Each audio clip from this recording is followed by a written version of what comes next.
Now, I'm not one to gossip, but I will bring you the tea. Welcome to Chronicle Speaks.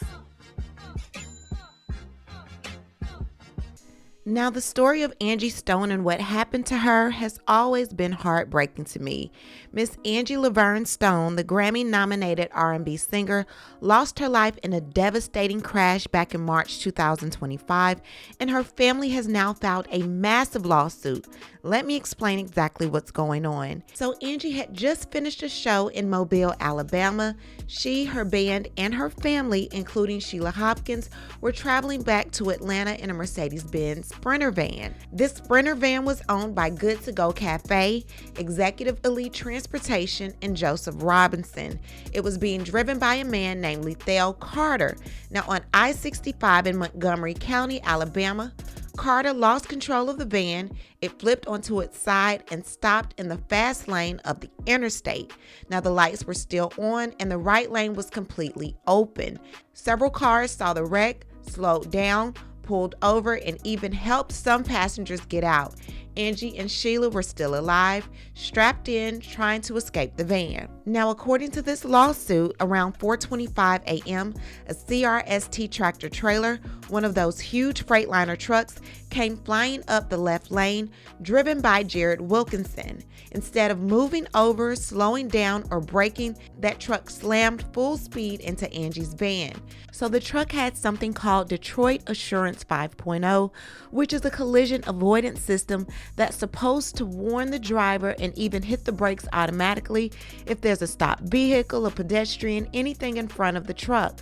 According to this lawsuit, it didn't do anything. No warning, no automatic braking, nothing. Wilkinson himself never hit the brakes either. Witnesses say that he was wearing headphones and just wasn't paying attention. The truck hit going nearly 70 miles per hour. Angie was ejected and pinned under the van. The complaint says that she was alive, conscious, and suffered before passing away. Sheila survived, but with serious ongoing injuries. Angie Stone's children, Diamond Stone and Michael D'Angelo Archer II, along with Sheila Hopkins, has filed this lawsuit against Jared Wilkinson, the driver of the truck, CRST Expedited, the trucking company, Daimler Truck North America and Detroit Diesel, the makers of the Freightliner and Detroit Assurance Systems, Lethal Carter, the driver of the Sprinter van, Joseph Robinson, Good To Go Cafe, and Executive Elite Transportation, who owned and managed the Sprinter van. Today, we are going to break this lawsuit down, but before we do,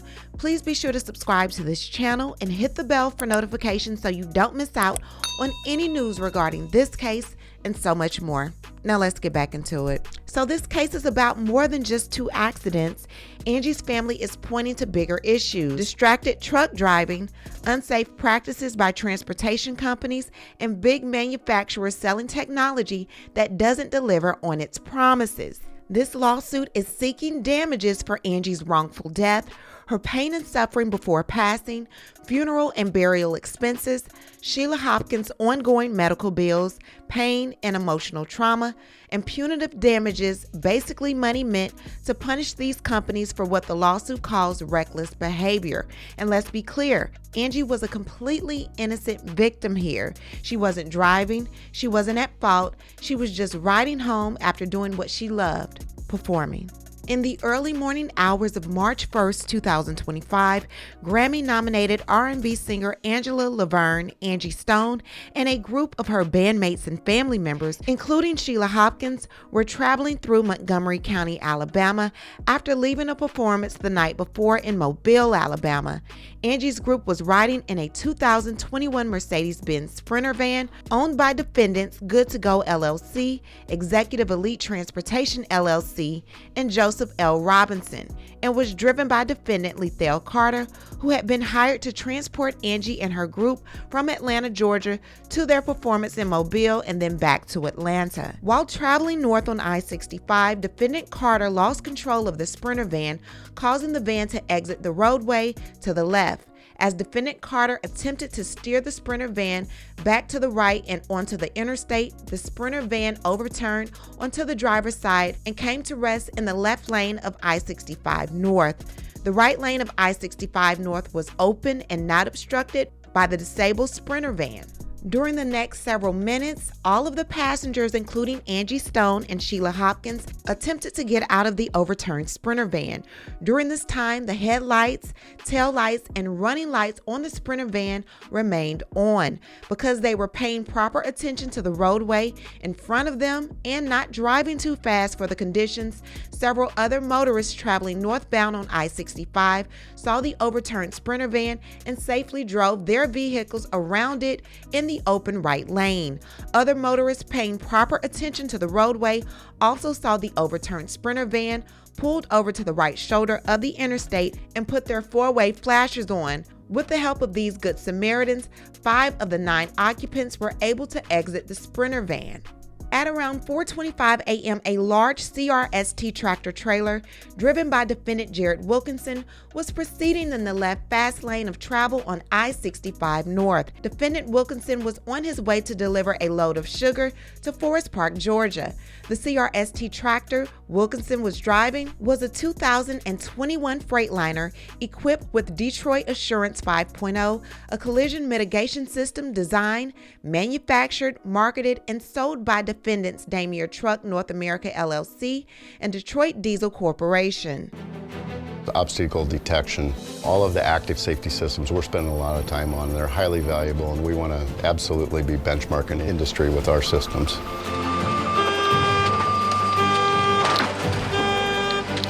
Our safety suite has evolved. For example, when a moving pedestrian enters a truck's path, Detroit Assurance 5.0 applies input from the radar and camera sensors to warn the driver with visual and audible warnings, simultaneously with partial emergency braking. If the driver doesn't take action, full emergency braking brings the truck to a complete stop. This lawsuit is alleging that did not take place. Although Jared Wilkinson, the driver of the truck, could have braked, the truck was supposed to brake for him in the event that something was obstructing the truck's path.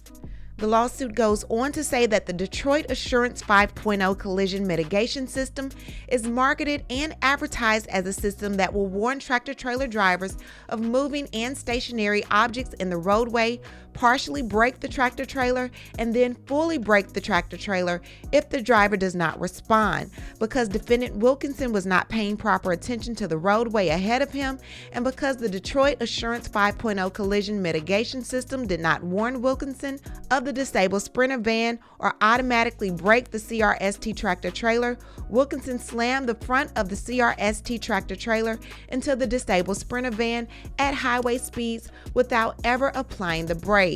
At the time the CRST tractor trailer slammed into the overturned Sprinter van, both Angie Stone and Sheila Hopkins were still inside and trying to get out of the van. The force of the impact was extremely severe.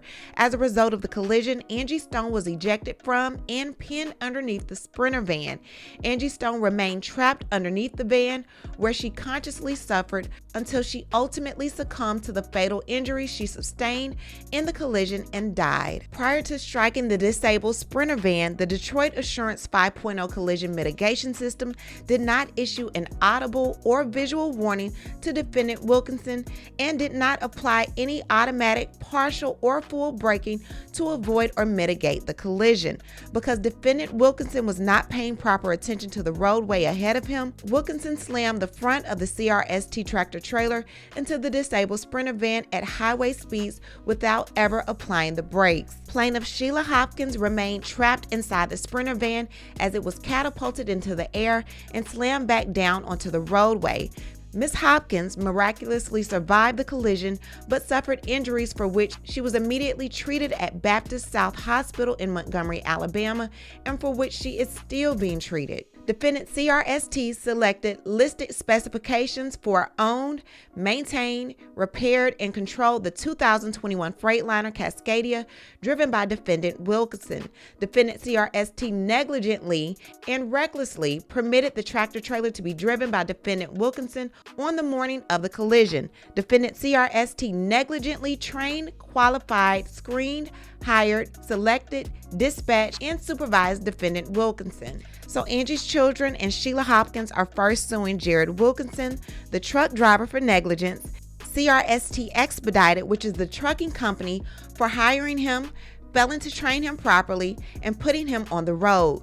Daimler Truck North America and Detroit Diesel, the companies behind the Freightliner and its so-called safety technology, for defective design and failing to warn that their collision system doesn't always work. Lethal Carter, the Sprinter van driver, for losing control in the first place. Joseph Robinson, Good to Go Cafe and Executive Elite Transportation, who owned and managed the Sprinter van, for negligent hiring and entrusting the van to Carter, a man who didn't even have insurance while transporting passengers for money. This is a very tragic story all the way around. Angie Stone gave us music that will last forever, but her life was cut short in the most preventable way. Her family is now seeking justice, and this case could shine light on major issues with trucking safety, transportation companies, and even the technology that's supposed to save lives. What I need to do is hear from you. What do you think about everything surrounding this Angie Stone situation in this lawsuit? Leave a comment, and you know how we do. We'll talk about it down below. Talk to you guys later. Bye. As always, thanks for watching, but before you go, don't forget to subscribe to this channel, like this video, and hit the bell so you don't miss out on any of my new episodes.